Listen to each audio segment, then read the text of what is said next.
आज की इस वीडियो में हम बात करने वाले हैं नवोदय विद्यालय एंट्रेंस एग्जाम में पूछे जाने वाले 50 महत्वपूर्ण प्रश्नों के बारे में। मतलब कि मैथमेटिक्स गणित के अंदर वो 50 प्रश्न जो कि हर साल पूछे जाते हैं एंड किसी न किसी साल के एंट्रेंस एग्जाम में पूछे जा चुके हैं। इस वीडियो में हम उन 50 प्रश्नों के बारे में बात करने वाले हैं। बहुत ही अच्छा इंपोर्टेंट हेल्पफुल वीडियो आपके लिए होने वाला है।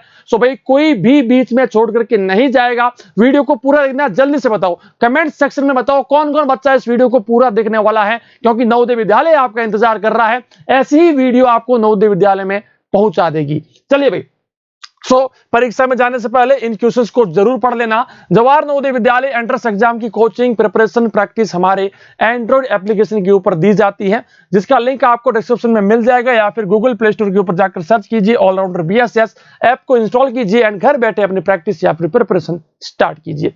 साथ ही साथ आप अगर इस यूट्यूब चैनल के ऊपर नए हैं एंड आपने अभी तक इसको सब्सक्राइब नहीं किया है, पास में आए बेल आइकन के ऊपर ऑल प्रेस नहीं किया है, वीडियो को लाइक नहीं किया है और अपने दोस्तों के साथ शेयर नहीं किया है, तो जरूर कीजिएगा, क्योंकि इससे हमें बहुत ज्यादा मोटिवेशन मिलता है और आपके दोस्तों को भी बहुत ही अच्छी हेल्प मिल जाएगी।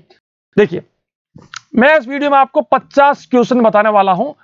जिस किसी क्वेश्चन के चैप्टर के बारे में आपको जानकारी हो कि मैंने ये क्वेश्चन कौन से चैप्टर से पूछा है, उस चैप्टर का नाम आपको नीचे कमेंट सेक्शन में मुझे लिख के बताना है। साथ ही साथ चलिए, आज का हमारा सबसे पहला प्रश्न क्या कहता है? 29,503 में 5 के स्थानीय मान और 32,071 में 7 के जातीय मान के बीच का अंतर क्या है? The difference between the place value of 5 in 29503 and the face value of 7 इन 32071।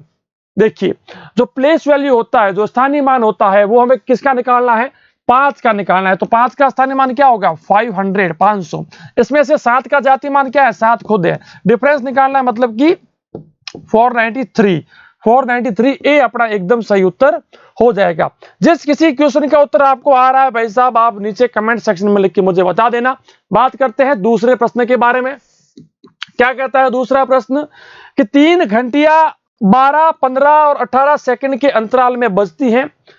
वे एक साथ 7 बजे बजने लगे तो अगली बार क्या समय होगा जब वे सभी एक साथ में बजेगी? मतलब कि 3 घंटियां हैं भाई साहब। मान लीजिए ये है सबसे पहली घंटी, ये है दूसरी घंटी एंड ये है तीसरी घंटी मान लीजिए, ठीक है।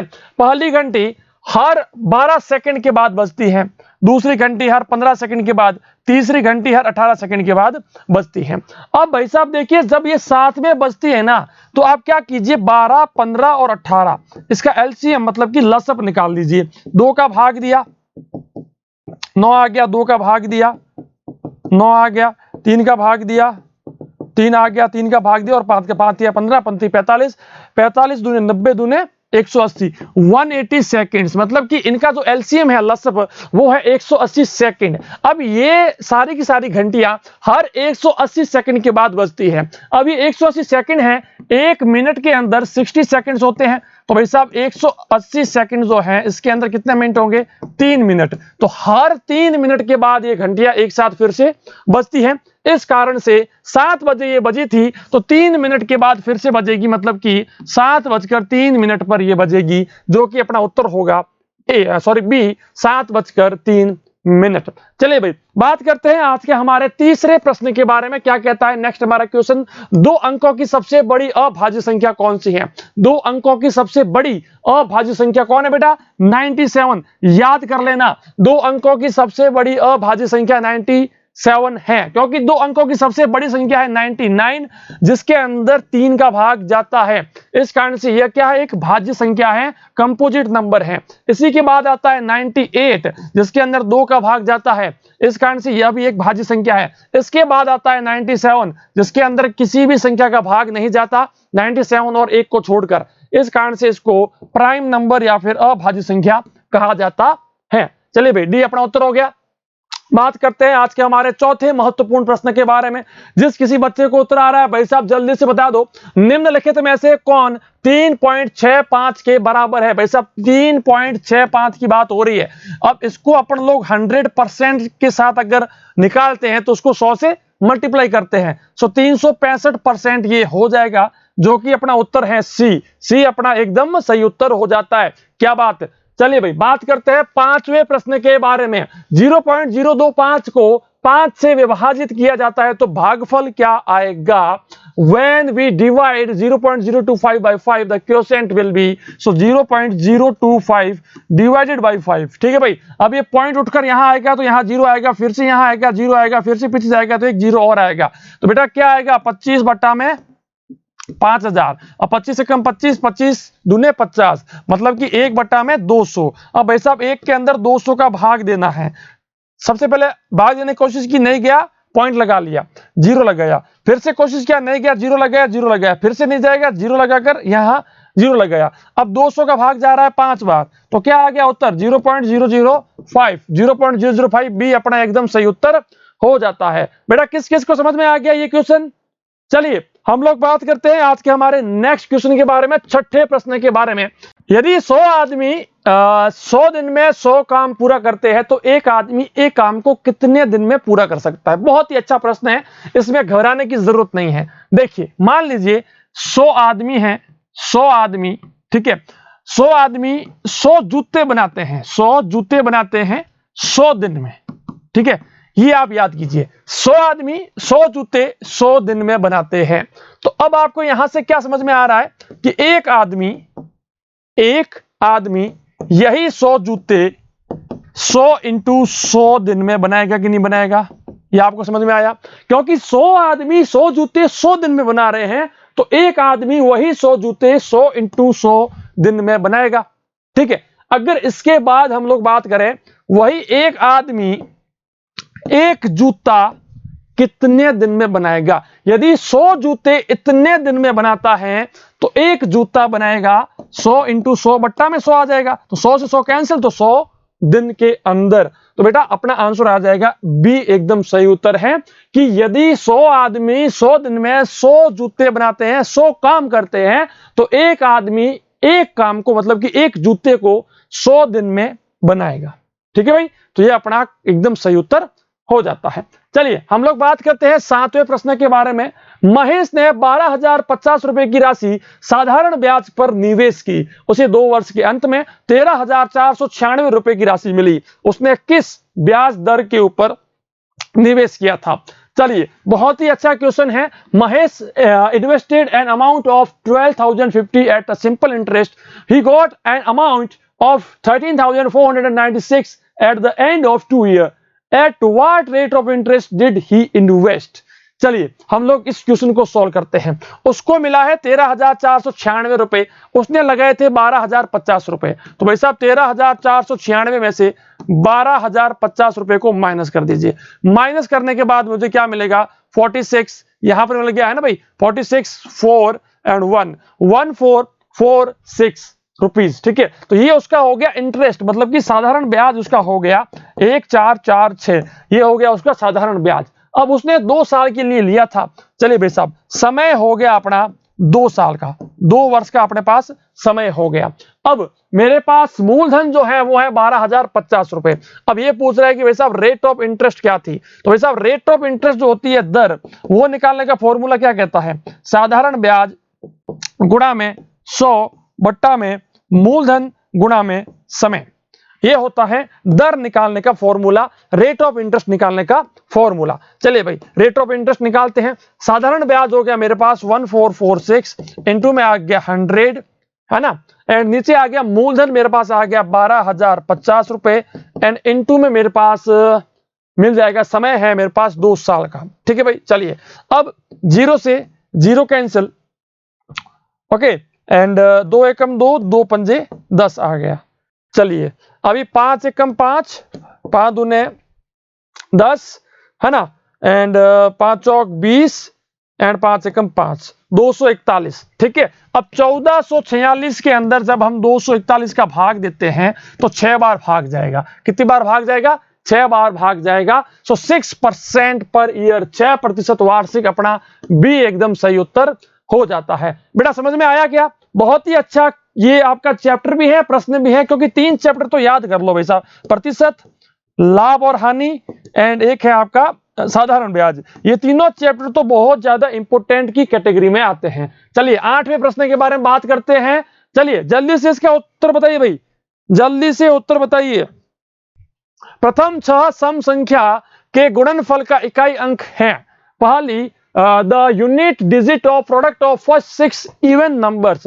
सबसे पहली सम संख्या है 2, फिर है 4, फिर 6, फिर 8, फिर 10, फिर 12। ठीक है भाई, 3 3 6 हो गई। ठीक है, अब देखिए इसके अंदर 10 भी है, तो अब आप इन सबको जब गुणा करते हो ना, तो इससे भी गुणा करना पड़ेगा। एंड जैसे किसी संख्या को देखिए, मान लीजिए आप 2 4 सबको एक बार मल्टीप्लाई कर दीजिए। अगर इसका गुणा आपने 10 के साथ किया या किसी भी ऐसी संख्या के साथ किया जिसका इकाई का अंक 0 हो, तो आपको हमेशा कुल मिलाकर इकाई का अंक 0 ही मिलेगा। तो इस कारण से अपना उत्तर क्या हो गया?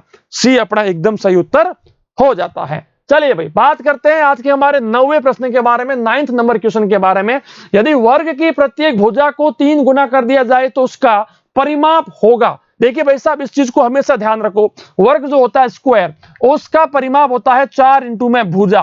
भाई साहब, जब उसकी भुजा है उसको अपन लोगों ने 3 गुना कर दिया, तो भाई साहब ये हो गया 3 इंटू में भुजा। ठीक है भाई, तो अब कुल मिलाकर मैं अगर देखूं तो उसका जो परिमाप है वो 3 गुना हो जाएगा, क्योंकि पहले उसका परिमाप था 4 इंटू भुजा, अब उसका परिमाप 3 गुना हो गया। तो भाई साहब, जितनी उसकी भुजा को गुना में बदला जाएगा उतना ही उसका जो परिमाप है वो भी बदल जाएगा। तो डी अपना एकदम सही उत्तर है। अगर आपको यहां पर 3 की जगह 2 गुना कहा गया होता तो अपना उत्तर होता सी। अगर यहां पर अपने को 8 गुना कहा गया होता तो अपना उत्तर होता ए।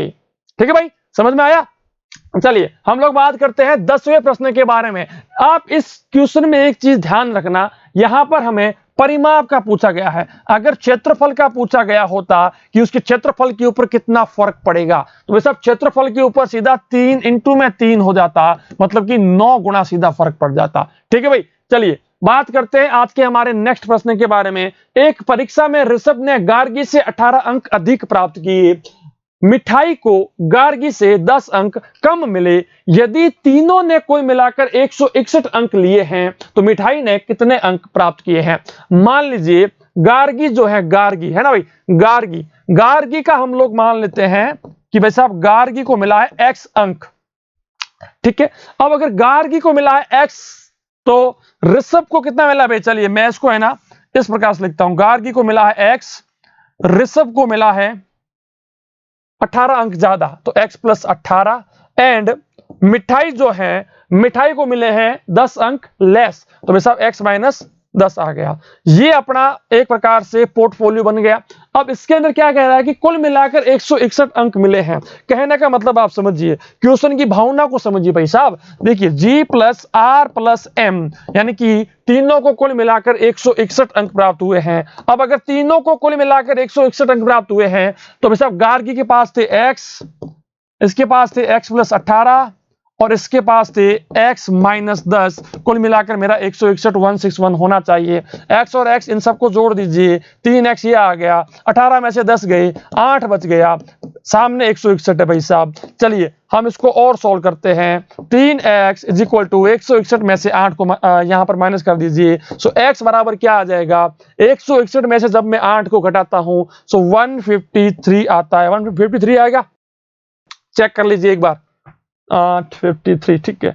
इसके अंदर मुझे 3 का भाग देना है। सो x बराबर क्या आ जाएगा? 5 और 51, 51 अपना उत्तर आना चाहिए, जो कि बी एकदम सही से मैच कर रहा है। बेटा समझ में आ रहा है ना? क्या बात है गुरुजी, क्या समझा रहे हैं? क्योंकि देखिए कॉन्सेप्ट जो है ना, मेरा एक ही उद्देश्य है, एक ही लक्ष्य है कि जो भी कॉन्सेप्ट समझाओ ऐसा समझाओ कि बच्चे कभी जिंदगी में ना बोले, चाहे नवोदय का एग्जाम हो, चाहे फ्यूचर में भी आप कोई भी एग्जाम दो, सो ये कॉन्सेप्ट आपको भूलना नहीं है। चलिए भाई हम लोग बात करते हैं 11वें प्रश्न के बारे में। एक कार 28 घंटे में 1204 किलोमीटर की दूरी पार करती है, कार की गति क्या है? देखिए भाई साहब 1204 किलोमीटर कितने घंटे में कर रही है? 28 घंटे में। भाई साहब भाग दे दो, क्योंकि चाल का फॉर्मूला क्या कहता है? दूरी बट्टा में समय। क्या कहता है? दूरी बट्टा में समय। दूरी है मेरे पास 1204 और समय है मेरे पास 2800 किलोमीटर, 2800 घंटे। इसके अंदर भाग दिया तो क्या आएगा? 14, क्योंकि मैंने 2 का भाग दिया है। ठीक है भाई, सो 602 ये आ गया। फिर से भाग दिया तो 301 के अंदर हमें 7 का भाग देना पड़ेगा। 7 या 21, 7 चौक 28 होता है, पीछे बच गया 2, 7 या 21, मतलब कि 41 किलोमीटर प्रति घंटा। 40 ओके ओके ओके ओके, अगर गलत है तो फिर से चेक कर लेंगे भाई साहब, कोई बात नहीं है। 301 के अंदर हमें 7 का भाग देना है भाई साहब, ठीक है। 301 के अंदर 7 का भाग देंगे, ठीक है। 7 या 21, 7 चौक 28 होता है, ठीक है भाई साहब। 7 चौक 28 है, ओके 28 है, तो पीछे बच गया 2, 7 या 21 आता है भाई साहब, 43 आएगा ना, तो 43 आएगा। डी अपना एकदम सही उत्तर है। 7 को 3 से गुणा करते हैं तो 21 आता है, तो भाई साहब 43 अपना डी एकदम सही उत्तर है। बात करते हैं 12वें प्रश्न के बारे में। 12वां प्रश्न में क्या कहता है, राम ने 2 वर्ष के लिए 12% प्रति वर्ष की दर से एक वित्तीय कंपनी के साथ 2000 रुपए की राशि का निवेश किया। राम को प्राप्त अवधि के अंत में ब्याज है।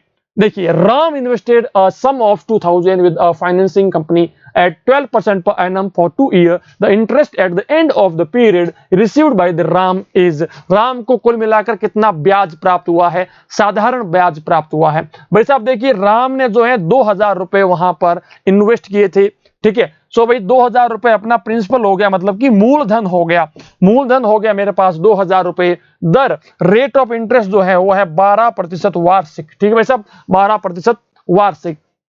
अब समय है मेरे पास 2 वर्ष का, समय है मेरे पास 2 वर्ष का, है ना भाई, 2 वर्ष का समय है। अब ये पूछ रहा है कि राम को ब्याज कितना मिलेगा।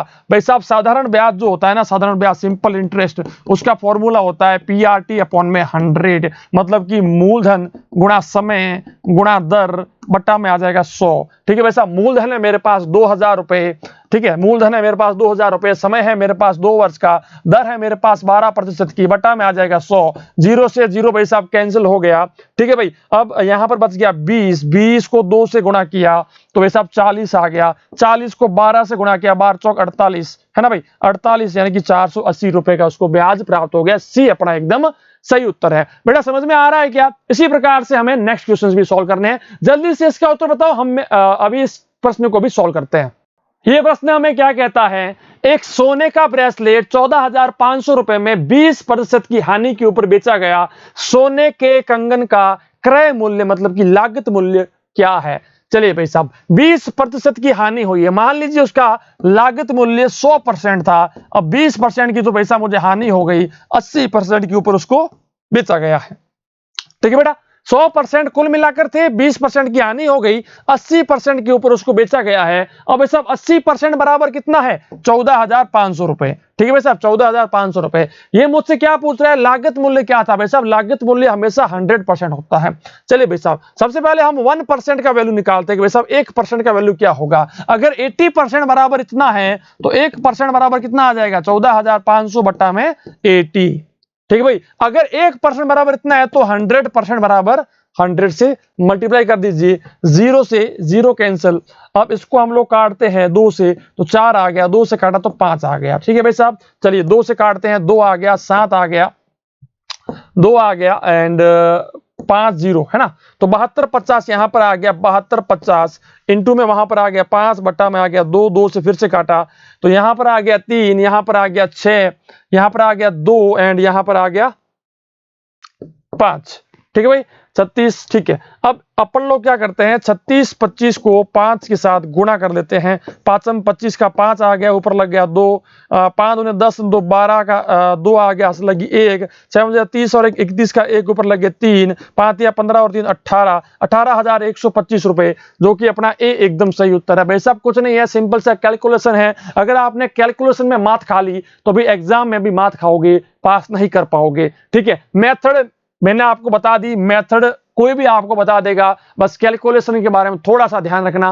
कैलकुलेशन की ही सबसे बड़ी बात होती है, स्पीड भी रखिए एंड गलतियां मत कीजिए। चलिए हम लोग बात करते हैं आज के हमारे 14वें प्रश्न के बारे में, 14th नंबर क्वेश्चन के बारे में। एक लड़का प्रतिदिन 7 घंटे काम करके 5 दिनों में एक कार्य को पूरा करता है। यदि वह प्रतिदिन 5 घंटे कार्य करता है तो उसके द्वारा लिए गए दिनों की संख्या क्या है? देखिए, अगर आप देखिए कि कोई एक काम है, ठीक है भाई, कोई एक काम है, उसको पूरा होने में कितने घंटे लगते हैं। देखिए, एक लड़का हर दिन 7 घंटे काम करता है और कुल 5 दिन तक कार्य करता है। अगर वो हर दिन 7 घंटे कार्य करता है तो 5 दिन के अंदर 35 घंटे वो कार्य करता है। लेकिन फिर वो क्या हुआ, थोड़ा सा आलसी हो गया, वो 7 घंटे की जगह सिर्फ 5 घंटे ही कार्य करता है। भाई साहब जब 7 घंटे की जगह 5 घंटे कार्य करता है तो उसको कितने दिन की जरूरत होगी? 7 दिन की जरूरत होगी, 7 डेज की जरूरत होगी। सी अपना एकदम सही उत्तर हो जाएगा। इसीलिए कहता हूं भाई साहब 5 की जगह 7 घंटे पढ़ो, तो आपको 7 की जगह 5 दिन ही पढ़ना पड़ेगा। दो दिन जो है वो आपके फ्री हो जाएंगे।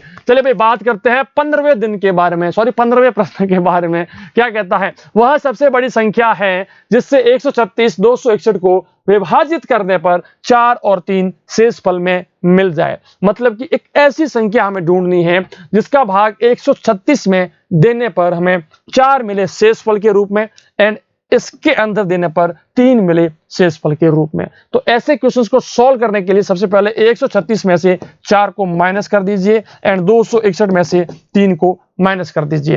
वैसा माइनस किया तो 132 इसका आ गया, 258 इसका आ गया। अब इसका हमें एलसीएम निकालना है, क्योंकि सॉरी एलसीएम नहीं एचसीएफ, क्योंकि यहां पर क्या दिया गया है, ग्रेटेस्ट नंबर। जब भी बात होती है ग्रेटेस्ट नंबर की, सबसे बड़ी संख्या की, तो हम लोग एचसीएफ निकालते हैं। क्या निकालते हैं बेटा, एचसीएफ। एंड जब सबसे छोटी संख्या की बात होती है तो हम लोग एलसीएम निकालते हैं, मतलब कि लसअप निकालते हैं। यहां पर हम लोग मसअप निकालते हैं, ठीक है भाई। तो अभी हम लोग इनका मसअप निकालते हैं, एचसीएफ निकालते हैं। चलिए भाई साहब 132 है, 2 का भाग दिया तो 50 और 16 66 66 आ गया, 2 का भाग दिया 33 आ गया, 3 का भाग दिया 11 आ गया, 11 भाग दिया 1 आ गया। चलिए भाई साहब 258 की बात करते हैं। 258 के अंदर 2 का भाग दिया तो 125 और 3 28 100, अरे क्या यार 125 और 4 129 आ गया ना, ठीक है। एंड फिर 129 के अंदर किसका भाग जाएगा, 10 2 12 3 का भाग जाएगा भाई, ठीक है। 3 चौक 3 तिया 43 टाइम जाएगा, ओके। फिर से अब 43 के अंदर तो किसी का भाग जाता नहीं है ना भाई। तो वैसा कॉमन क्या आ गया, 2 और 3 6 अपना कॉमन आ गया, जो कि बी एकदम सही उत्तर हो जाता है। चलिए हम लोग बात करते हैं आज के हमारे 16वें प्रश्न के बारे में, 16th नंबर क्वेश्चन के बारे में। जतीन और प्रिया के पास कुल मिलाकर 41 रुपए है। जतीन के धन का 1/4 प्रिया के धन के 1/7 से 2 रुपए अधिक हैं, तो प्रिया के पास कितने रुपए हैं। भैया बहुत ही अच्छा क्वेश्चन है। जतीन और प्रिया दोनों के पास कुल मिलाकर, जतीन और प्रिया दोनों के पास कुल मिलाकर 41 रुपए हैं। कितने रुपए है भाई, 41 रुपए हैं। अब जतीन और प्रिया के पास 41 रुपए हैं। जतीन के पास जो पैसा है उसका 1/4 जो है वो प्रिया के पास जो पैसा है उसके 1/7 से 2 रुपए ज्यादा है, ठीक है भाई। तो मान लीजिए प्रिया के पास x रुपए हैं। अगर प्रिया के पास x रुपए हैं तो जतीन के पास कितने रुपए होंगे, 41 माइनस x, क्योंकि दोनों के पास कुल मिलाकर कितने हैं, 41 रुपए हैं। चलिए भाई साहब अगर आपको इतना समझ में आ गया तो इसको और आगे सॉल्व करते हैं। देखिए क्या कह रहा है ये, कि जतीन के पास जो पैसा है उसका 1/4, देखिए जतीन के पास जो पैसा है उसका 1/4 जो है वो किसके बराबर है, प्रिया के पास जो पैसा है उसके 1/7 से 2 रुपए ज्यादा है।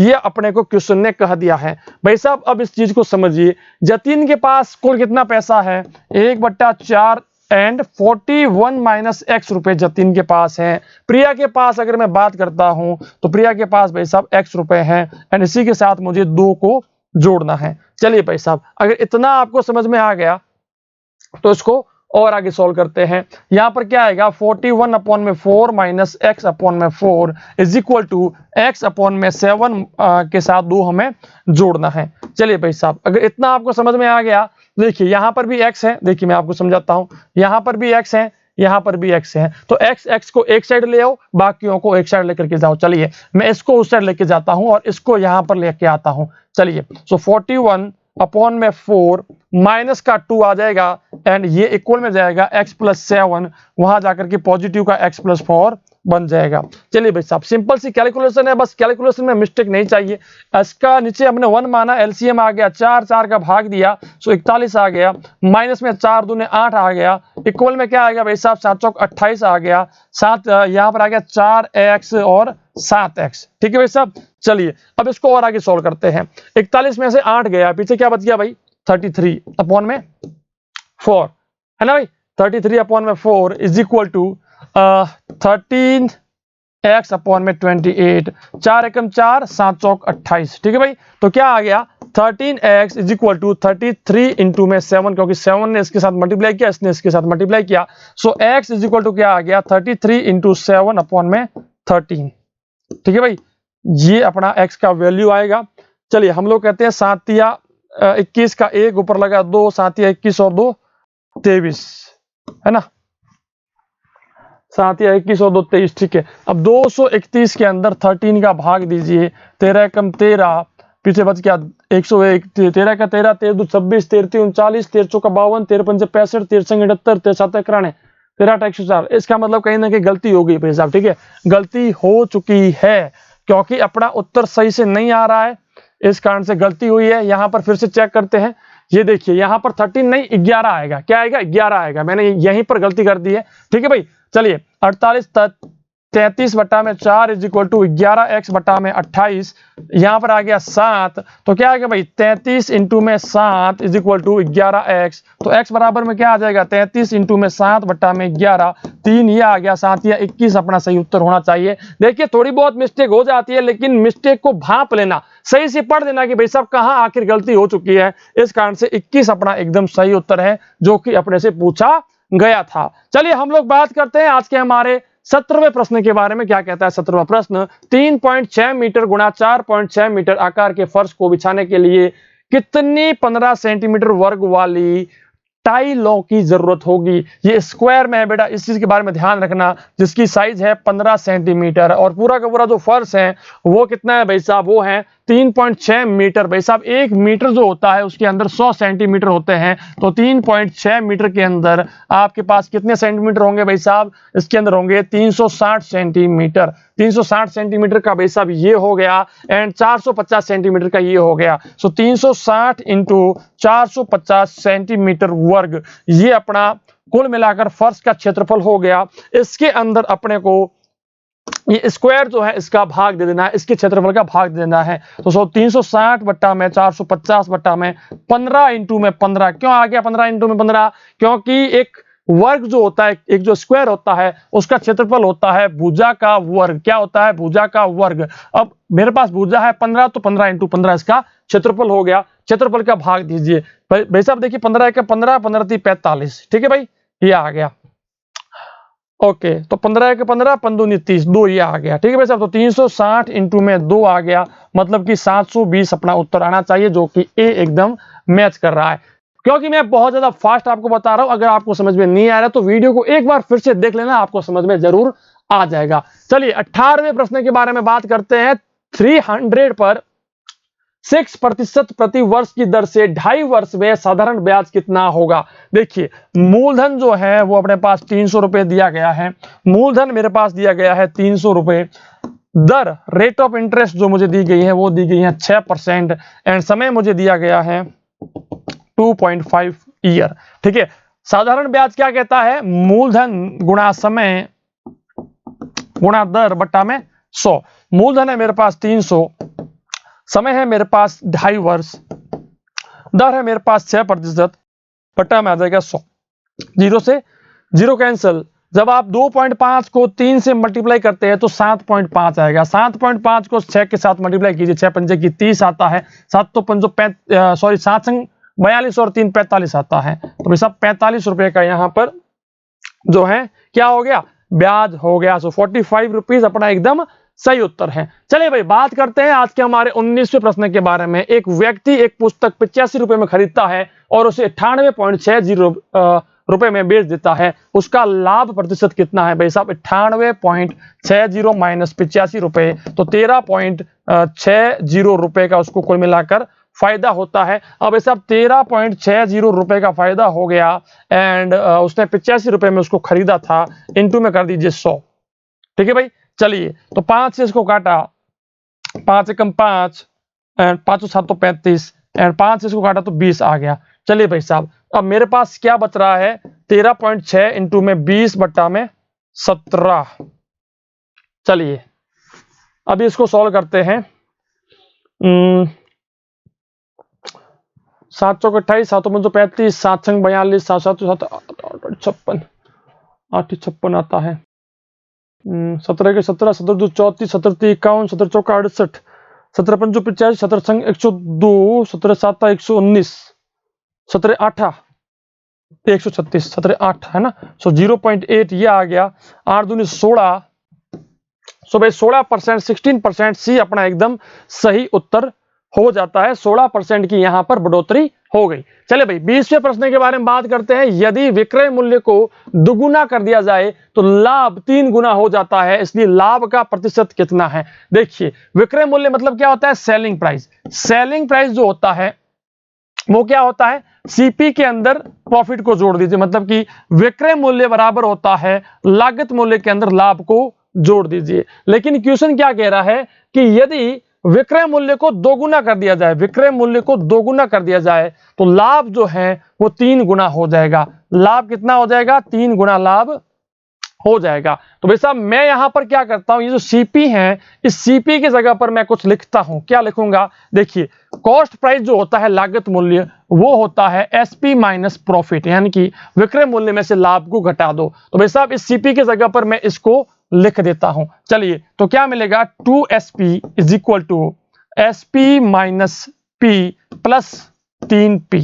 ठीक है भाई साहब। अब देखिए आपको क्या देखने को मिल रहा है, एसपी को इस साइड ले आओ। So 2 time SP minus SP is equal to, अब देखिए इस 3 में से एक गया तो 2P इधर मेरे पास बच गया। तो कुल मिलाकर मेरे को क्या देखने को मिल रहा है कि एसपी बराबर जो है 2 टाइम प्रॉफिट है, मतलब कि विक्रय मूल्य जो है वो 2 गुना किसका है भाई, लाभ का 2 गुना है। विक्रय मूल्य लाभ का 2 गुना हो गया। अब इस सब जब विक्रय मूल्य लाभ का 2 गुना हो गया तो अब आपके सामने क्या है, देखिए मुझे निकालना है प्रॉफिट परसेंट। प्रॉफिट परसेंट मुझे निकालना है।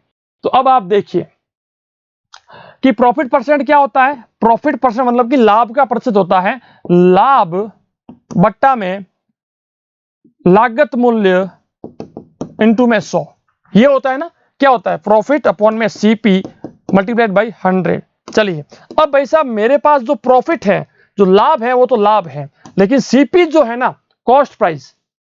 ओके कॉस्ट प्राइस क्या होता है, कॉस्ट प्राइस बराबर होता है एसपी माइनस प्रॉफिट, है ना। एसपी माइनस प्रॉफिट, तो मैं यहां पर लिखता हूं एसपी माइनस प्रॉफिट इनटू में 100।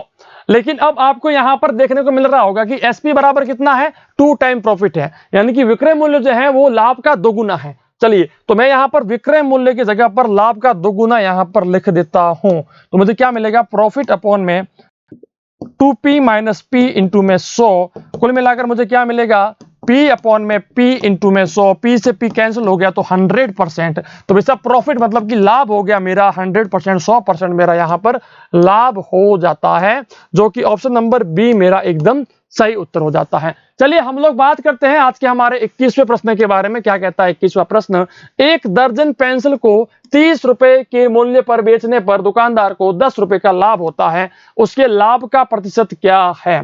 देखिए एक दर्जन पेंसिल को 30 रुपए में बेचने पर एक दुकानदार को 10 रुपए का लाभ होता है, उसके लाभ का प्रतिशत क्या है। भाई साहब 10 रुपए का लाभ हुआ, 30 रुपए में उसने दर्जन को 30 रुपए में बेचने पर 30 रुपए में उसने बेचा है, ठीक है। अगर 30 रुपए में बेचा है तो उसको 10 रुपए का लाभ हुआ है। अब भाई साहब 30 रुपए में बेचा, 10 रुपए का लाभ हुआ, मतलब कि उसने 20 रुपए में खरीदा था। अब भाई साहब लाभ का प्रतिशत क्या कहता है कि लाभ बट्टा में लागत मूल्य, ठीक है। अब लागत मूल्य को 100 से फिर हमें मल्टीप्लाई करना है, ठीक है भाई। तो लाभ हो गया मेरे पास 10 रुपए का, लागत मूल्य था मेरे पास 20 रुपए, इंटू कर दीजिए 100, तो 5 मतलब कि 50% का उसको जो है प्रॉफिट मतलब कि लाभ हो जाता है। सी अपना एकदम सही उत्तर हो जाता है। चलिए भाई 22वें प्रश्न के बारे में बात करते हैं। एक व्यक्ति ने 2 वर्ष के लिए साधारण ब्याज पर 20,000 रुपए की राशि उधार ली, 2 वर्ष बाद ब्याज सहित 24,800 रुपए चुकाना था, प्रति वर्ष ब्याज की दर क्या थी। भाई साहब देखिए 20,000 रुपए उसने लिए थे, 24,800 रुपए दिए हैं, कुल मिलाकर के 4,800 रुपए का उसने ब्याज दे दिया। अब ये सब साधारण ब्याज मेरे पास हो गया, सिंपल इंटरेस्ट जो हो गया वो हो गया 4,800 रुपए। अब समय मेरे पास है 2 वर्ष का, ठीक है भाई साहब, समय है मेरे पास 2 वर्ष का, 2 वर्ष का समय हो गया। अब रेट ऑफ इंटरेस्ट मुझे पता नहीं है, दर मुझे पता नहीं है, लेकिन प्रिंसिपल मतलब कि मूलधन मुझे पता है 20,000 रुपए था। चलिए अब रेट ऑफ इंटरेस्ट निकालने का फॉर्मूला क्या कहता है, ब्याज की दर निकालने का फॉर्मूला क्या कहता है भाई साहब, ROI, रेट ऑफ इंटरेस्ट निकालने का फॉर्मूला कहता है वो कहता है साधारण ब्याज गुणा में 100 बट्टा में मूलधन इंटू में समय। ठीक है भाई साहब, ये होता है साधारण ब्याज हो गया मेरा 4,800 रुपए, इंटू में आ जाएगा 100, बट्टा में आ जाएगा मूलधन मेरा 20,000 रुपए, एंड इंटू में आ जाएगा समय मेरे पास है 2 वर्ष का। ठीक है भाई साहब, 2 0 से 2 0, 2 0 से 2 0, एंड ये आ गया 24 और ये आ गया 12। तो भाई साहब 12% था, मतलब कि सी अपना एकदम सही उत्तर हो जाता है। किस किस को समझ में आ गया भाई? चलिए हम लोग बात करते हैं आज के हमारे नेक्स्ट 23वें प्रश्न के बारे में। एक ट्रेन 75 किलोमीटर प्रति घंटा की एक समान चाल से चल रही है, 350 किलोमीटर की दूरी को पार करने में कितना समय लगेगा? ठीक है भाई, 75 किलोमीटर प्रति घंटा एंड 350 किलोमीटर, समय बराबर क्या कहता है? दूरी बट्टा में चाल, दूरी बट्टा में चाल, ये होता है। भाई साहब दूरी है मेरे पास 350 किलोमीटर और स्पीड है मेरे पास 75 किलोमीटर प्रति घंटा। जब मैं इसका भाग देता हूं तो 75 का भाग दिया, तो चलिए मैं इसको है ना पहले 5 से काट देता हूं, 7 5 35 है ना, तो इसको 5 से काटा, 5 से कम 5 5 75। ठीक है, अब इसको और काटते हैं, नहीं ये गलत काट दिया मैंने शायद। ठीक है एक सेकंड, 350 बट्टा में 75, कितना समय लगेगा भाई? 5 से काटा, 7 5 35, ठीक है, 7 5 35 70, ठीक है, एंड इसको 5 से काटा, 5 एकम 5, 2 5 25, ठीक है सही तो था। ठीक है, एंड इसको मैंने फिर 5 से काटा, तो 5 एकम 5 एंड 2 5 चौक 20, 14 70, ये 3 आ गया, तो 14 बट्टा में 3 घंटे आ गया है ना, घंटे आ गया। अब सब 14 के अंदर 3 का भाग दो, 14 के अंदर 3 का भाग दिया, 4 बार गया, 12 आ गया, पीछे 2 बच गया। ठीक है भाई साहब, सो 4 सही 2 बट्टा में 3 घंटे, 4 सही 2 बट्टा में 3 घंटे अपना समय होता है। अब 4 घंटे तो ये हो गए, 4 घंटे तो ये हो गए। अब 2 बट्टा 3 को अपन लोग क्या करते हैं, 2 बट्टा 3 को 60 के साथ गुणा करते हैं, तो भाई साहब मेरे को मिल जाएगा 40 मिनट, है ना। सो भाई साहब 4 घंटे और 40 मिनट, डी अपना एकदम सही उत्तर हो जाता है। ये कॉन्सेप्ट शायद किसी को समझ में नहीं आया होगा। 4 सही 2 बट्टा में 3 का मतलब क्या हो गया? 4 घंटे तो ये हो गया, एंड ये भी घंटे हैं। अब इस घंटे को मैं क्या करता हूं, मिनट के अंदर चेंज करता हूं। एक घंटे के अंदर 60 मिनट होते हैं, तो मैंने इसको मल्टीप्लाई किया तो मेरे पास 40 मिनट ये आ गए, तो कुल मिलाकर 4 घंटे और 40 मिनट अपना उत्तर हो जाता है। 24वां प्रश्न हमें क्या कहता है, देख लीजिए। दो संख्याएं 2:3 के अनुपात में है, यदि प्रत्येक में 9 जोड़ दिया जाए तो वे 3:4 में हो जाएगी। संख्याएं क्या है? देखिए 2x और 3x, ठीक है। आप इसको कैसे भी लिख सकते हैं, 2x है एक, तो एक है 3x, ठीक है। अब 2x के अंदर अगर मैं 9 जोड़ रहा हूं एंड 3x के अंदर भी मैं 9 जोड़ रहा हूं, तो उनका रेशियो हो रहा है 3:4। ओके, तो कुल मिला के क्या हो रहा है कि 2x + 9 बराबर हो गया 3x, है ना। 2x बराबर 9 हो गया 3x। क्यों हो गया? क्योंकि देखिए ये इसका सेम है, ये इसका सेम है ना, दोनों इक्वल रहेंगे। ठीक है भाई, चलिए तो ये उसको माइनस करता है, तो 3x बराबर, देखिए 3x - 2x बराबर में आ जाएगा 9, मतलब कि x बराबर में आ जाएगा 9।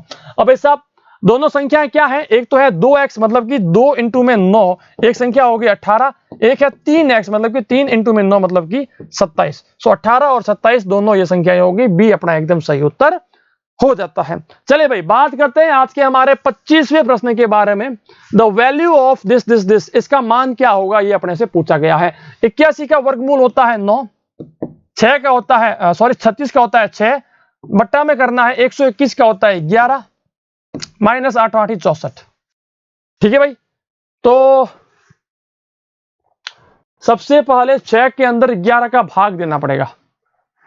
6 के अंदर 11 का भाग देंगे हम लोग, तो क्या आएगा 9 + 6 बट्टा 11 माइनस का 8, ये अपने पास नंबर आ गया, है ना। अभी हम लोग क्या करते हैं, 11 का एलसीएम निकालते हैं। भाई साहब एलसीएम 11 आ गया, 99, 6 + 88, है ना भाई, ये आ गया।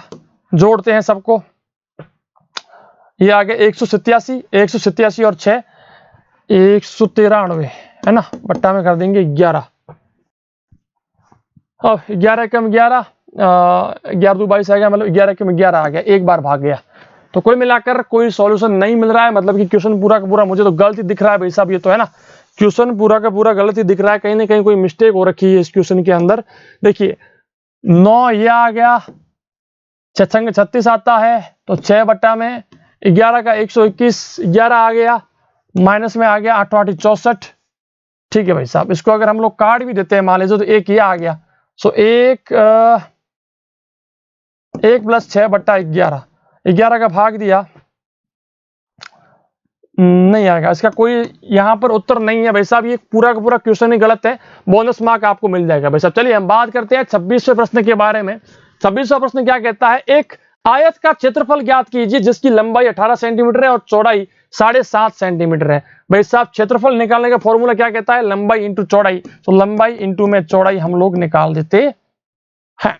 ठीक है भाई, तो हम क्या करते हैं, सबसे पहले 18 इंटू 7.5 करते हैं, तो 8 5 40 आ गया, 40 का 0 असला की 4, 5 एकम 5 4 9,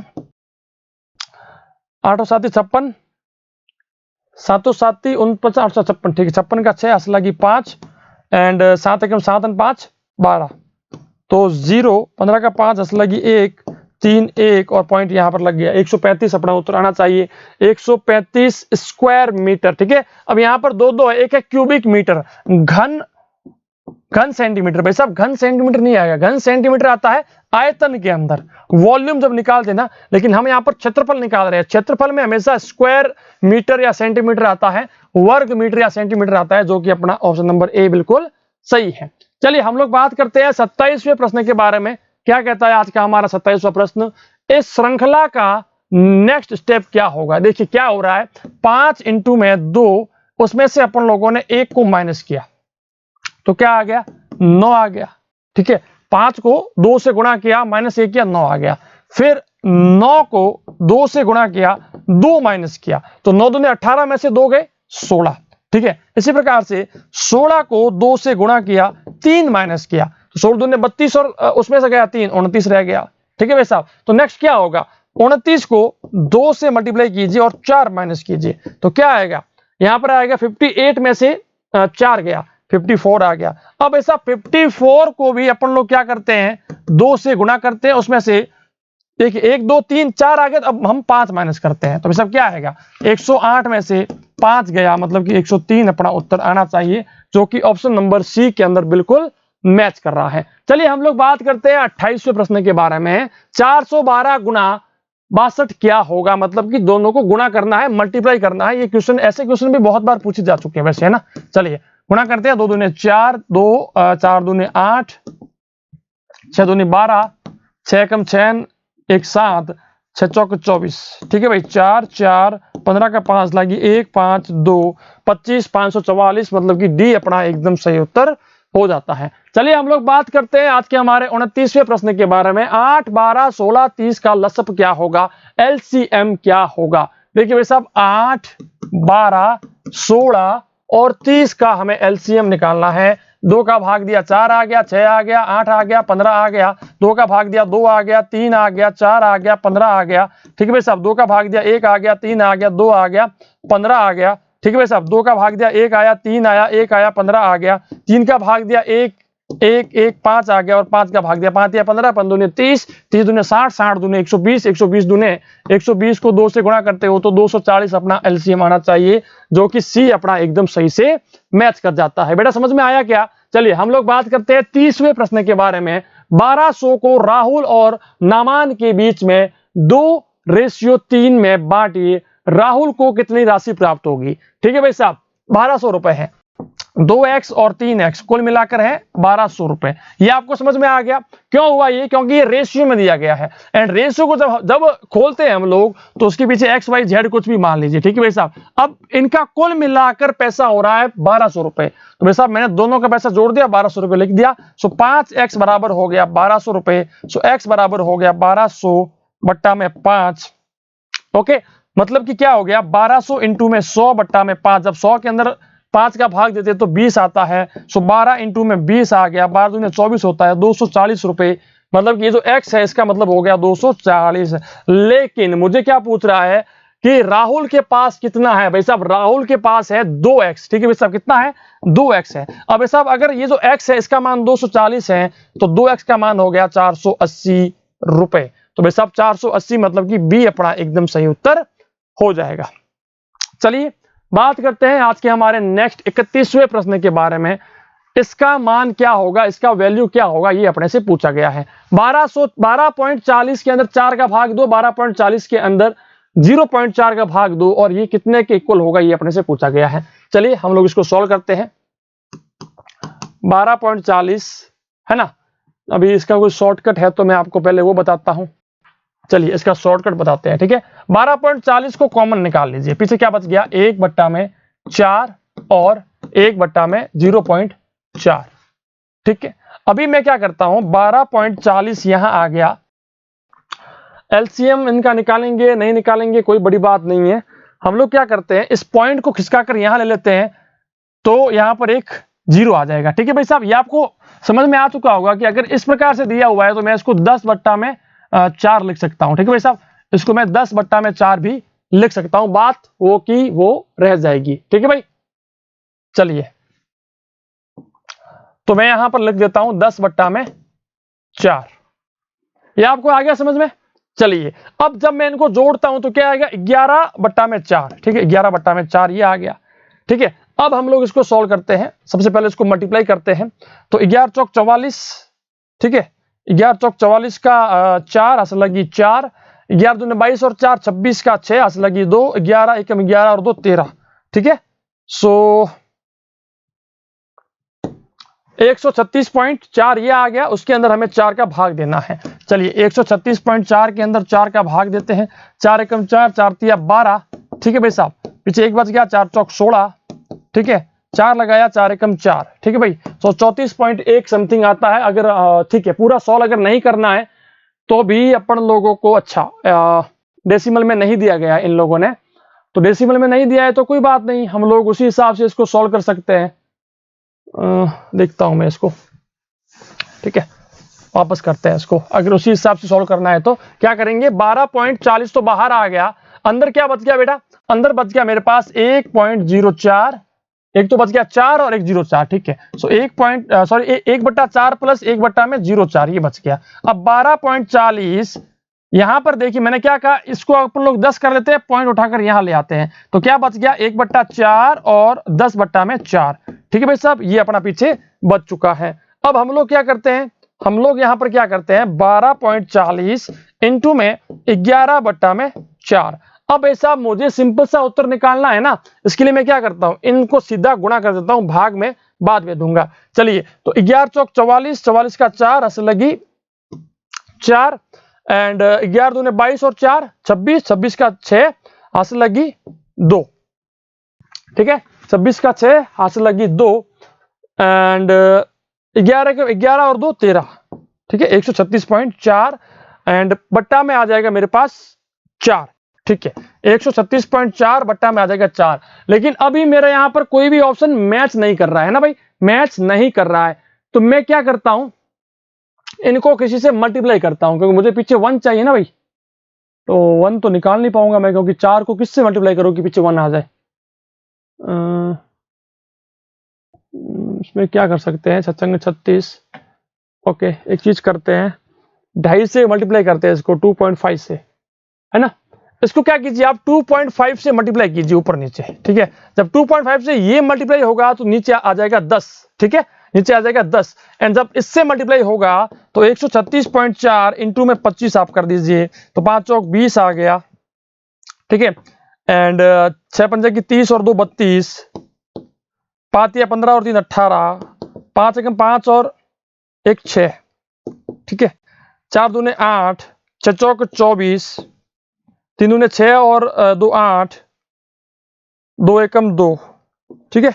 अभी हम लोग इसको निकालते हैं, देखिए आप क्या आएगा, 0 0 असल लगी 1, है ना, एंड 9 और 4 13 का 3 असल लगी 1, 7 और 8 15 का 5 लगी 1, ये आ गया 353 ये आ गया, पॉइंट यहां पर लग जाएगा, ठीक है। सो 353 बट्टा में 10, 353 बट्टा में 10 कहीं पर है क्या, 353 बट्टा में 10 नहीं है, सो भाई साहब 353 बट्टा में 10 नहीं है, तो 341 बट्टा में 15 भी नहीं होगा। इसके अंदर कुल मिलाकर कहीं ना कहीं ऑप्शन गलत है। 353 बट्टा में 10 अपना लगभग सही उत्तर है। आप एक बार चेक करके बताओ कि मैंने गलती कहाँ की है, और अगर नहीं की है तो अपना उत्तर यही होना चाहिए भाई साहब, ठीक है। चलिए 32वें प्रश्न के बारे में हम लोग बात करते हैं। यदि हम शून्य को 60 से विभाजित करते हैं तो भाज्य, भाजक, भागफल और शेषफल क्या होंगे। देखिए भाई साहब, शून्य के अंदर 60 का भाग देना, मतलब कि ये हो गया भाजक अपना, ये क्या हो गया भाजक, ये जो है ये हो गया भाज्य, ये हो गया भाज्य। जब भाग देंगे तो भागफल आएगा शून्य, भागफल आएगा शून्य, एंड जो शेषफल आएगा वो भी आएगा शून्य। तो मुझसे पूछा क्या जा रहा है, सबसे पहले मुझसे पूछा जा रहा है भाज्य क्या होगा, भाज्य 0 होगा। भाजक क्या होगा, भाजक 60 होगा। फिर पूछ रहा है भागफल क्या होगा, भाई साहब भागफल 0 होगा और शेषफल भी 0 होगा। सो 0 60 0 0 ये अपना उत्तर होगा। 0 60 0 0 ए अपना एकदम सही उत्तर हो जाता है। आइए हम लोग बात करते हैं 33वें प्रश्न के बारे में। एक परिमेय संख्या 5/19 का गुणन प्रतिलोम उसके योगात्मक प्रतिलोम से गुणा करने पर क्या होगा। ये बहुत ही अच्छा प्रश्न है। पूर्ण संख्या वाले चैप्टर से आपसे ये क्वेश्चन पूछा गया है। होल नंबर वाला जो आपका क्वेश्चन है उससे पूछा गया है। What will be the multiplicative inverse of a rational number 5/19 multiplied by it's additive inverse. यानी कि इस 5/19 का जो योगात्मक प्रतिलोम है, योगात्मक प्रतिलोम क्या होता है, उसका माइनस है ना। सो इसको अगर इसके माइनस के साथ गुणा किया जाए तो उसका गुणन प्रतिलोम क्या होगा। गुणन प्रतिलोम होता है हमेशा उल्टा, मतलब कि 5 की जगह पर 19, 19 की जगह पर 5।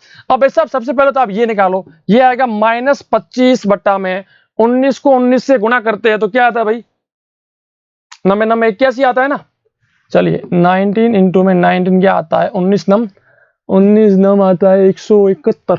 171 का एक ऊपर लगा 17, 19 से कम 19, 17 34 और 2 36, 361 361। ठीक है भाई, 34 और 2 36, ठीक है।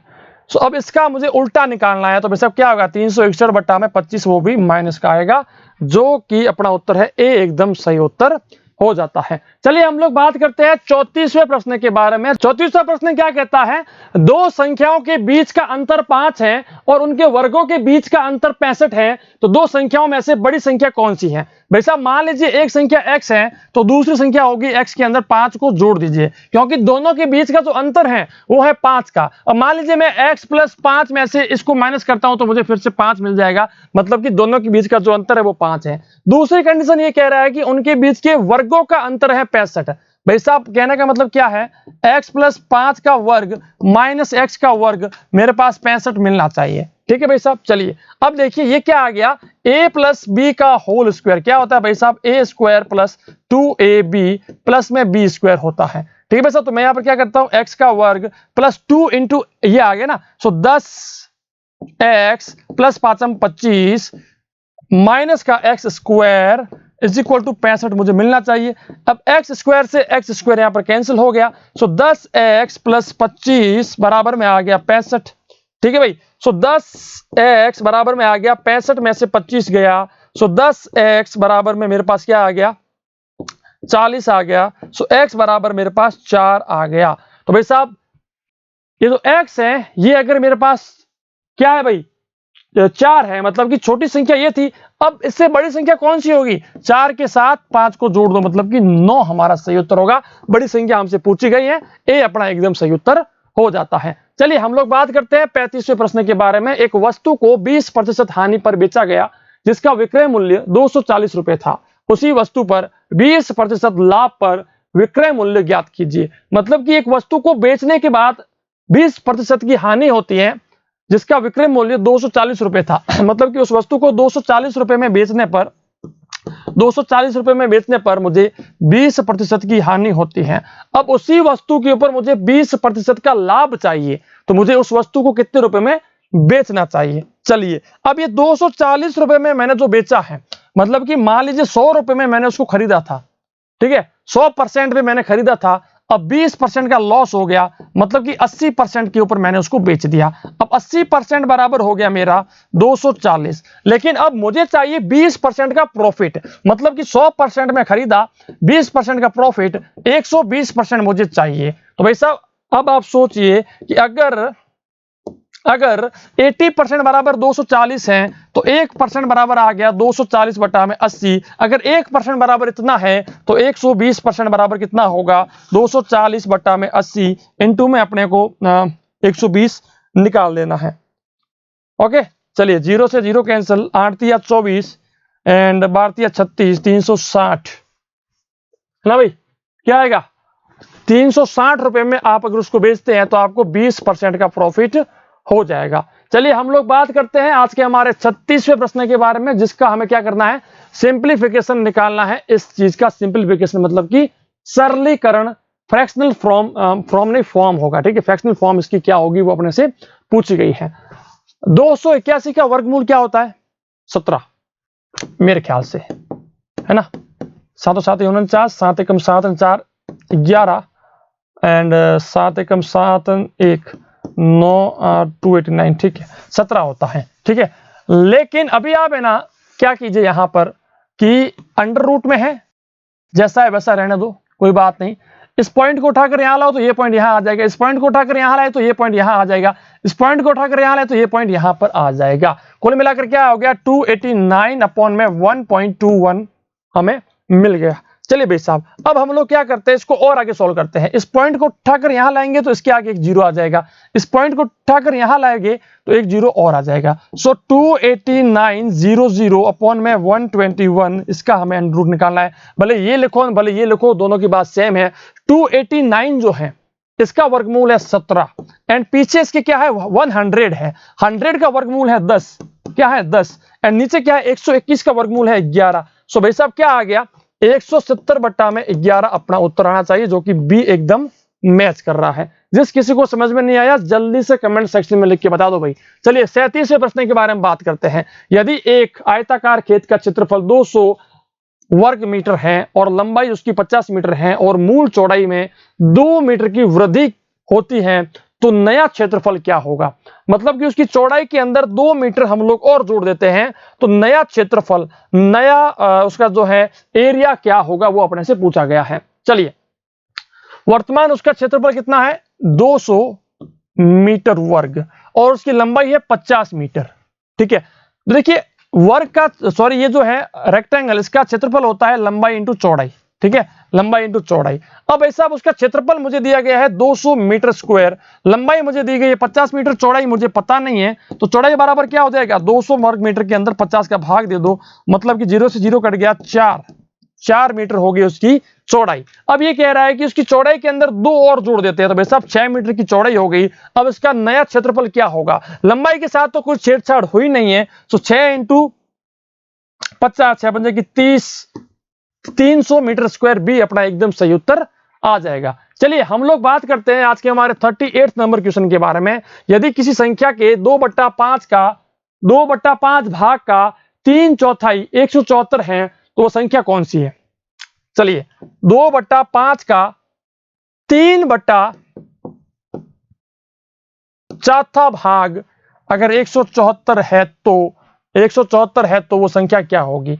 चलिए भाई साहब ये भी निकालते हैं, 2 है ना, सो 3/10वां भाग वो है 174। यदि किसी संख्या का 3/10वां भाग 174 है तो वो संख्या क्या है। सो भाई साहब 3/74 के अंदर 174 के अंदर इसका भाग दे दो, ये ऊपर आ जाएगा, तो 1740 के अंदर 3 का भाग देना है। 8 4 12 मतलब कि 3 का भाग जाएगा, 5 बार जाएगा 15 आ गया, 2 8 या 24 580 वो संख्या है। डी अपना एकदम सही उत्तर है। बेटा समझ में आया क्या क्या किया मैंने, ये क्या कह रहा है कि कोई संख्या का 2/5 का 3/4 भाग, ठीक है, 2/5 का 3/4 भाग इस प्रकार से लिखा जाता है। जब मल्टीप्लाई करते हो तो आपको क्या मिलता है 3/10वां भाग मिलता है। अगर किसी संख्या का 3/10वां भाग 174 है तो वो संख्या क्या होगी। सो उस 174 के अंदर उसका भाग दे दो, 10 ऊपर आ जाएगा। सो 1740 के अंदर 3 का भाग दे दो, जब आप भाग दोगे तो आपको 580 मिल जाएगा। चलिए हम लोग बात करते हैं आज के हमारे 39वें प्रश्न के बारे में। रुपए 5 के एक सिक्के का वजन 9 ग्राम है। अनु के पास बैग में कुल 9 किलो वजन के 5 रुपए के सिक्के हैं, तो उसके बैग में सिक्कों की कुल संख्या कितनी है? सिक्के कुल कितने वो अपने से पूछा गया है। एक सिक्का 9 ग्राम का है, एक सिक्का जो है वो 9 ग्राम का है, ठीक है। उसके पास 5 किलो है। अब 1 किलोग्राम बराबर होता है 1000 ग्राम। अब ऐसा 9 किलोग्राम है ना, 9 किलोग्राम बराबर क्या हो गया? 9000 ग्राम। अब ऐसा 1 ग्राम के अंदर एक सिक्का होता है, तो 9000 ग्राम के अंदर कितने होंगे भाई साहब? 1000 सिक्के। कितने होंगे? 1000 सिक्के उसके पास है। सी अपना एकदम सही उत्तर हो जाता है। आइए बात करते हैं 40वें प्रश्न के बारे में। प्राप्तांकों के निम्नलिखित सेट का औसत ज्ञात कीजिए। अभी इस सब का हमें औसत ज्ञात करना है, एवरेज निकालना है। चलिए 124 के साथ अपने को 856 इन सबको जोड़ देना भाई साहब। चलिए मैं जोड़ देता हूं। 10 11 11 और 7 18 और 3 21 और 8 29 और 9 29 और 9 कितना होता है भाई? 36 का होगा। 29 और 9 38 38 और 2 40 40 का 0 हंस लगी 4 10 10 और 5 15 15 और 3 18 18 और 6 24 24 और 2 26 26 और 3 29 29 और 5 34 34 और 2 36 36 का 6 हंस लगी 3 9 9 और 2 11 11 और 3 14 14 और 9 23 23 और 2 25 25 और 3 28 28 और 8 36 36 और 1 37। ठीक है भाई साहब। 37 आ गया। 3760 तो इनका कुल मिला के हो गया। अब 1 2 3 4 5 6 7 8 है। 8 का भाग दे दो, 2 से काटा तो 4 नीचे आ गया। इसको 2 से काटा 2 एकम 2 2 8 16 2 8 16 और 0। ठीक है भाई साहब, ये आ गया। अभी इसको और आगे काटते हैं। 2 से काटा 2 आ गया। 9 4 0 940 ये आ गया। फिर से 2 से काटा तो 450 और 20 470 470। डी अपना एकदम सही उत्तर हो जाता है। चलिए बात करते हैं आज के हमारे 41वें प्रश्न के बारे में। एक आदमी की संपत्ति का कुल मूल्य 1500 रुपए है। उसने अपनी संपत्ति का 1/5 भाग अपनी पत्नी को दे दिया। उसने अपनी पत्नी को कितना पैसा दिया है? मतलब कि 1500 रुपए का 1/5वां भाग उसने अपनी पत्नी को दिया है, तो 1/5 इंटू 1500 निकाल देंगे। 300 रुपए उसने अपनी पत्नी को दे दिए हैं। बी अपना एकदम सही उत्तर हो जाता है। बात करते हैं 42वें प्रश्न के बारे में। एक आदमी ने एक घड़ी 10% के लाभ पर बेची। यदि घड़ी का क्रय मूल्य मतलब कि लागत मूल्य 300 रुपए था, तो उसका विक्रय मूल्य मतलब कि सेलिंग प्राइस क्या था? देखिए भाई साहब, 10% का लाभ हुआ है, उसने 300 रुपए में उसको खरीदा था। ठीक है भाई साहब। सो 10% बट्टा में 300 इंटू में 100 कितने रुपए हो गए भाई साहब? ये होगा ना,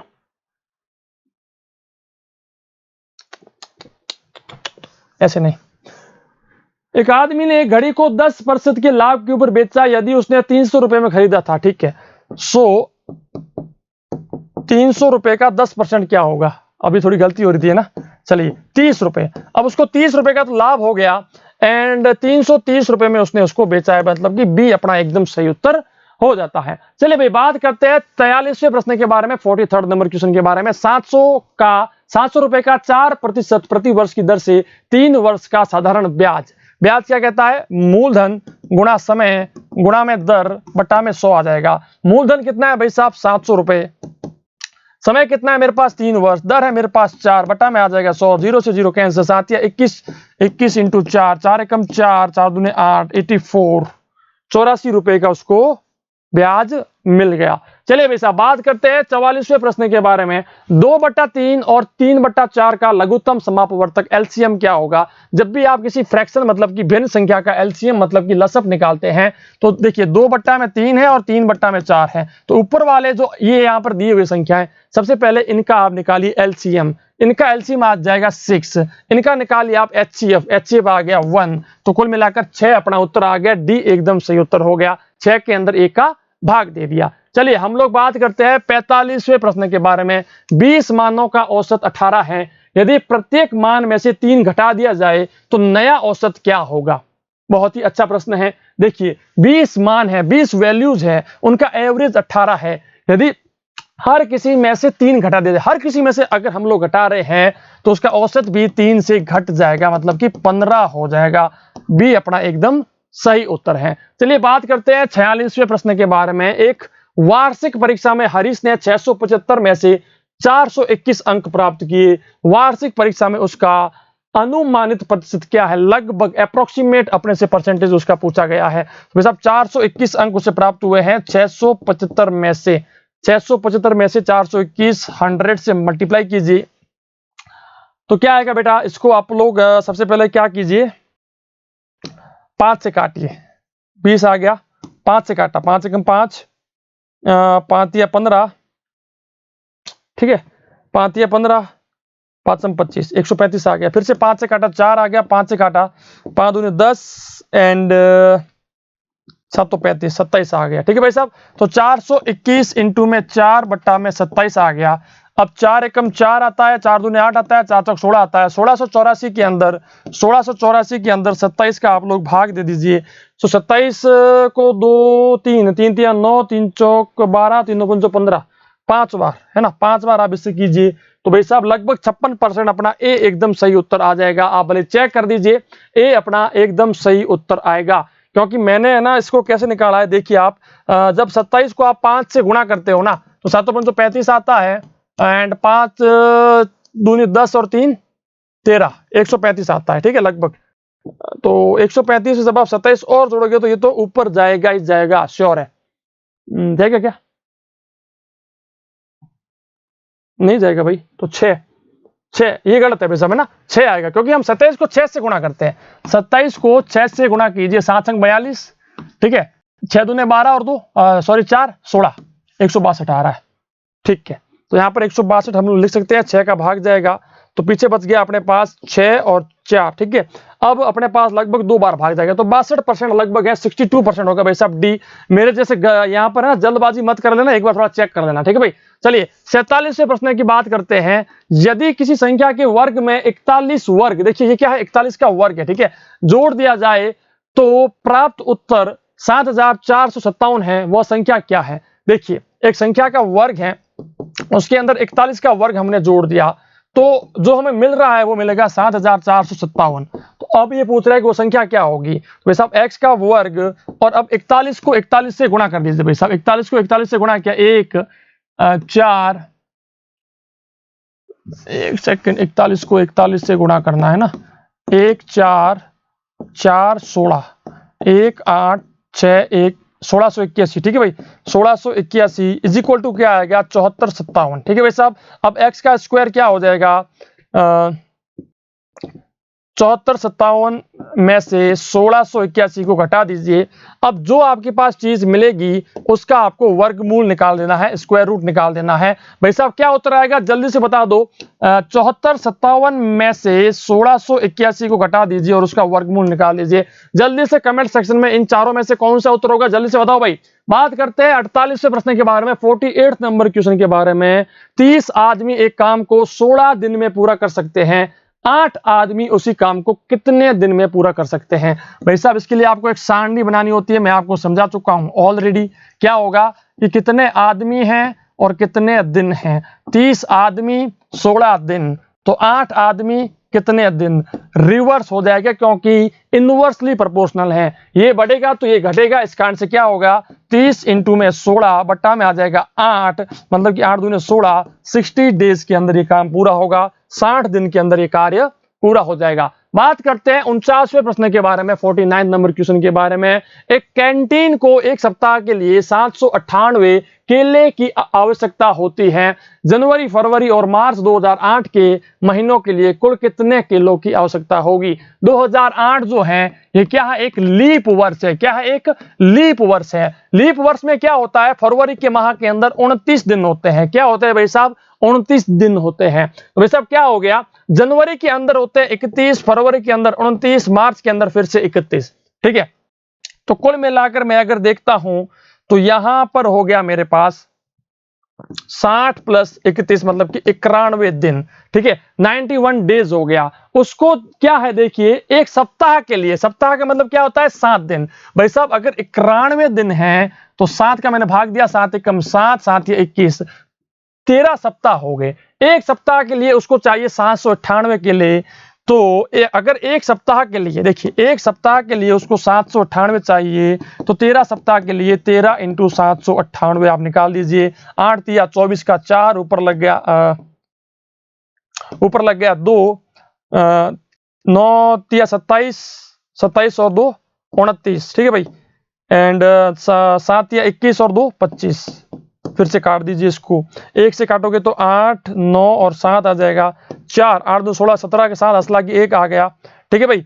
तो 6 और 10, 6 15, 15 का 5 असला की 1, 10, 10 5 74। कहाँ गलती हो गई भाई, कहाँ गलती हो गई, थोड़ा ऊपर लेते हैं भाई साहब, ठीक है, इसको थोड़ा सा ऊपर लेते हैं। क्या होगा, 4 का 4 आ गया, 8 2 16, 1 17, 17 के साथ असला की 1 आ गया, 10 और 5 15 का 5 असला की 1, तो सही है, 10 574 आ रहा है मेरा तो। गलती कहाँ है, एक सेकंड सही से चेक करते हैं इसको। 91 है ना, तो 13 हो गया, 13 इंटू मुझे क्या करना है बेटा, 13 इंटू करना है 798, ठीक है। सो 798 इंटू में 13, 13 कम 13, 13 26, 13 39, 13 52, 13 5 65, 13 78, 13 7 91, 13 8 104, 13 8 104, 13 9 117 और 10 27, 13 13 13 5 65, 13 78, 13 7 91, 91 और 2 93।